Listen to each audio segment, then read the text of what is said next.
కూడా టెంట్లు వేసి నిరుద్యోగులు ఎక్కడ ఫారం తయారు చేయమని చెప్పి రాష్ట్ర వ్యాప్తంగా తయారు చేస్తే ఖచ్చితంగా నిరుద్యోగులుగా ఫారం తయారు చేసి కలెక్టర్లకి చేయడానికి ఉపయోగపడుతుంది. ఇది ఒక అంశం. ఇది జిల్లా వ్యాప్తంగా అన్ని జిల్లాలు కూడా ఉపయోగించుకుంటే యువతరం మనకు చదువుకున్న యువత మనకి చక్కగా వస్తారనేది ఒక అభిప్రాయం.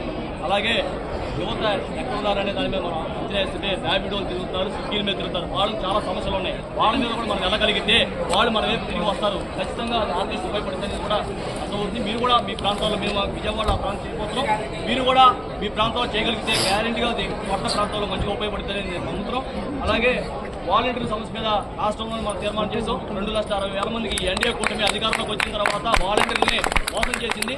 వాలంటీర్కి అన్యాయం జరిగింది. దేశవ్యాప్తంగా తెలియడానికి ఒక వేదికగా ఉపయోగపడుతుంది. కాబట్టి వాలంటీర్ల అంశం మీద కూడా ఇక్కడ తీర్మానం చేసి వీళ్ళకి న్యాయం చేయాలని చెప్పి తీర్మానం చేయవలసిందిగా విజ్ఞప్తి చేస్తున్నాం. అలాగే అంటే ఎవరికి నచ్చే విధంగా అధికారులు అంటే అమ్ముకుంటున్నారు. అది సరైన పద్ధతి కాదు. స్థానికులకు మాత్రమే వచ్చే విధంగా ఉండటానికి కావాల్సిన పద్ధతిలో ఉండేట్టుగా ఉండాలనే నినాదంతోనే మనం వెళ్తే బాగుంటుందని చెప్పి తెలియజేస్తూ ఈ అవకాశం ఇచ్చినందుకు ధన్యవాదాలు.